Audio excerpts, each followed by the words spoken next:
I'm Martha Scott, and I like to use recycled materials. I like to make what I call junkyard angels, because you can take anything you find sort of and incorporate it into a figure that you can put an identity to, which is an angel. Since there really isn't any defined angel, anything can be an angel. So that's what we have here. This guy's name is going to be Charlie Chilihead, and he's an angel. He's pretty hot stuff. He's made with some plastic that I got. I found it on the street on one of my walks. It's, somebody's car wreck, part of it. And then just other things I find here and there. Thrift store, of course. This is just an old piece of junk that I found out in Deming, New Mexico. It's an old pot, an old enamel pot. Fork. This is one of the things that got me going on the idea of the chili head. Because I was going to make just an angel, a kitchen angel. So I was looking at my kitchen materials. And I don't know how it all came together. But anyway, these two things came together. And this, I don't know, made me think of fire or something. And then it came together as Charlie Chilihead. So there he is. I have a plan that I think I've got it worked out pretty well. You never know. You think you got it going and then there's some kind of disaster. But it's always fixable. It's always like a serendipitous moment. So I don't get too bothered when I can't fix something. That I can either save it for later or just kind of redo my plans and something else comes out. But I think Charlie's kind of ready to go. Oh, I welcome chance, yes. Because you don't know what you're going to see or how it's going to lead you. And with junk, you just don't know. You're looking at it and all of a sudden you are on one tack going one direction. And then all of a sudden it's like, oh no, you know what that is? I know what that is. It's a whatever. And then you just go on that direction and you make it. So I find that I like it when I'm drawing a lot of times. Because I don't know all the rules about drawing and perspective and all that. So a lot of times when I'm just sketching, I'll see a mistake that turns into something that helps me understand a principle of how you use perspective and stuff like that. So that's always kind of exciting.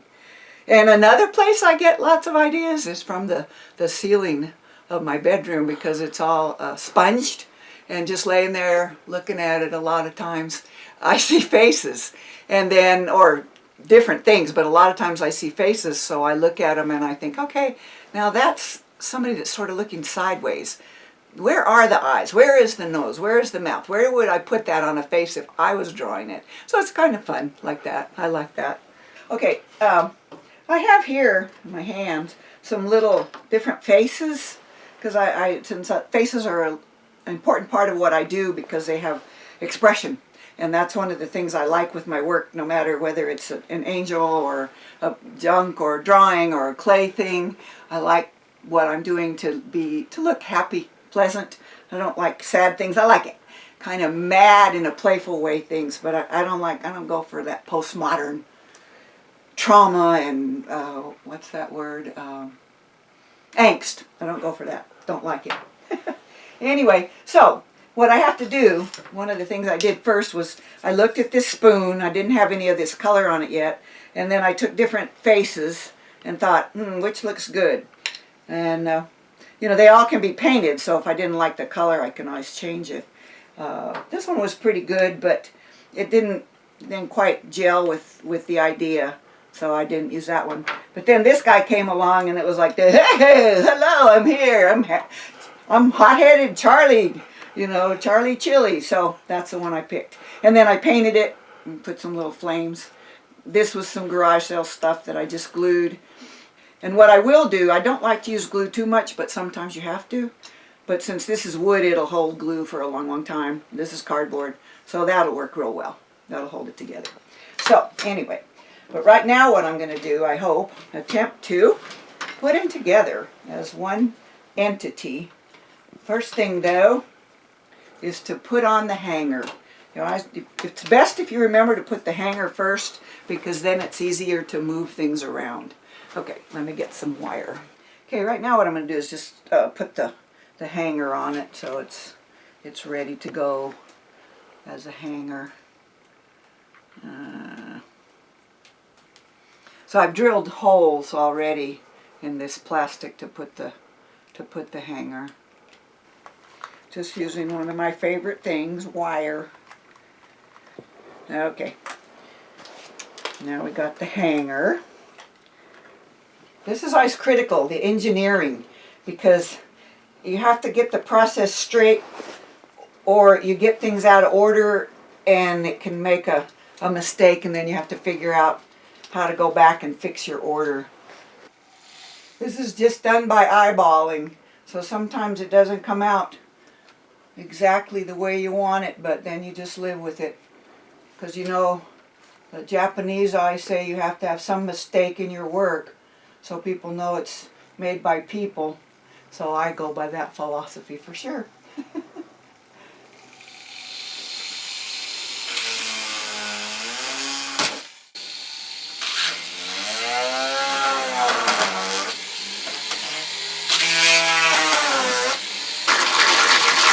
Trying to make this easier for myself, so I'm making the holes a little bigger so the screws will fit right through. Okay, I think that's big enough. Oh yeah, perfect. Now this will be the troublesome one, but I don't think it'll be too bad. Now I think I'll see if I can ream it out a little more. The reason I started making Junkyard Angels is because I love recycled materials, and I came out here to Alpine from good old Austin, and didn't want to go back to teaching yet, so I wanted to see what I could do otherwise to make a living. So, since my brother Gerald was really seriously into junkyard art, I kind of followed in his footsteps. Although I would say he followed in my footsteps, because I turned him on to recycling in the first place. But anyway, I made a bunch. I made like 10 or 12 of them, and I took them to Marfa, to the Marfa Lights, and they were like $25 a piece. And I didn't sell one. Nobody, you know, people looked at them and they were like, oh, those are cute. But nobody bought one, and they were only $25, you know. I thought it was crazy. I made more Junkyard Angels, and one time I had some at a gallery night, and that was the first ones that I sold. So that was fun. And then I just kept on making them just because they're fun. They're funny. That's what I like about them. They make me laugh. One time a lady in Van Horn asked me to make one for a prize for something for one of the clubs up there. So I did, and the piece of wood that I had, it was sideways. The angel ended up being sideways, but the wood came out like that, so it looked like it was a pregnant angel. And it was. That's what I called it. Polypregnant or something like that. And whoever won it really loved it, so that was great. And that was after I had to go back to teaching, but so I was making them at home on the weekends and going to school on the weekdays up in Van Horn. There was a lot of good stuff that would come through Van Horn, because the trains, there was some trains that would come through sometimes that were just, the whole car was just junk metal, and then the wind would blow it or it would get blown out, and so I like to walk along the track downtown, and oh, I found a lot of really nice stuff there. Okay, so now we got this going. I don't know where the other nut is. No, right there, good. Oh, how lucky. They're both here. Next is to get this put on here without too much damage. This has to be shorter.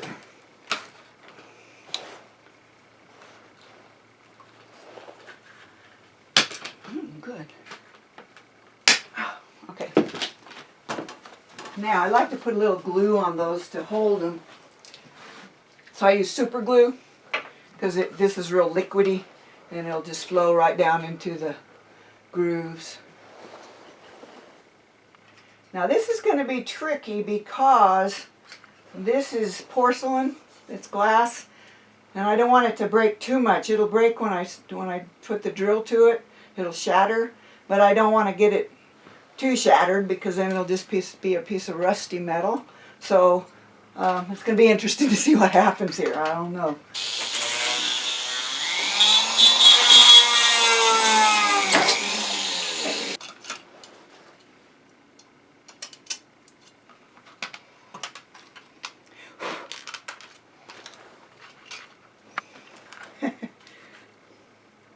These are the things that make me crazy. They are so small and they don't cooperate. And see, I'm already having troubles. Okay, let's see what I can do here. Come here, you. And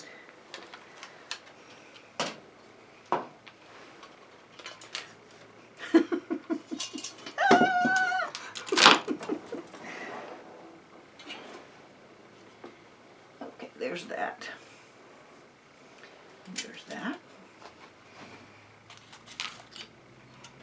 And there's this. Sometimes I just have to stop and come back an hour later because I can't do it. It's making me too nuts. I didn't think that I would be able to get this part, this thing, attached to this and get it in the right sequence. So I decided I would do it separate, and then I thought that I could get it, that I would have to do this after I got this on, but now I know I don't have to. I can take all this apart, put this on here, and put these back in, but now I've already cut them and glued them, so that's why I'm in trouble. But let's see if I can do it. If not, I'm going to have to do that, and that'll just make it easier and faster. No. Okay. Right now what I'm going to do is I'm going to stop. Because that is what I'm going to do, is take it all apart. Just because that'll be easier. Just go get a couple of new screws. It'll go a lot faster then. Third time around, it's like, you know, third time's the charm.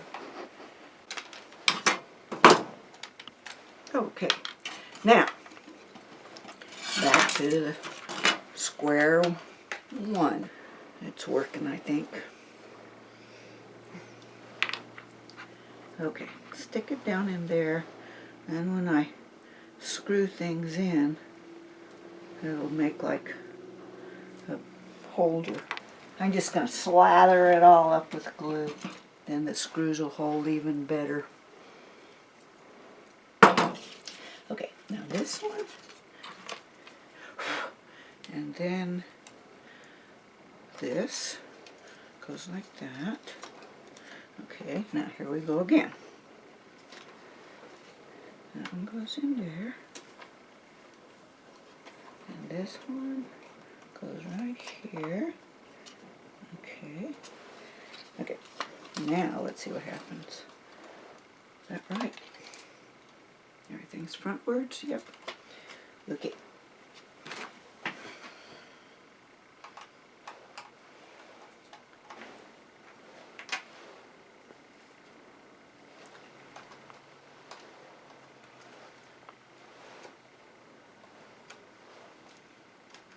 Start gluing, and while I'm doing that, they can dry a little bit.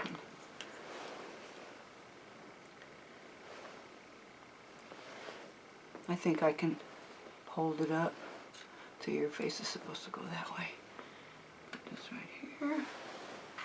Flop. Let's see, this one goes right here.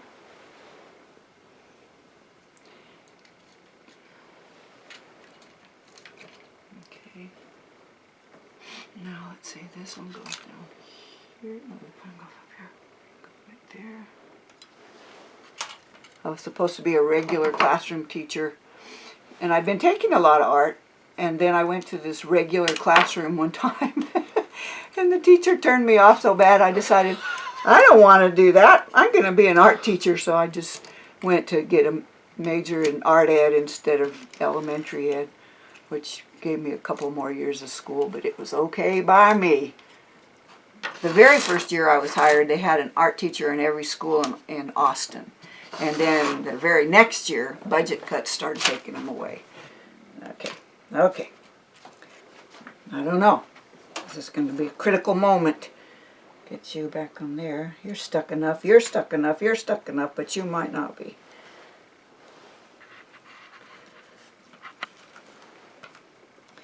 Okay, let's find out. If I hold it like that, and I could probably hold his head a little bit.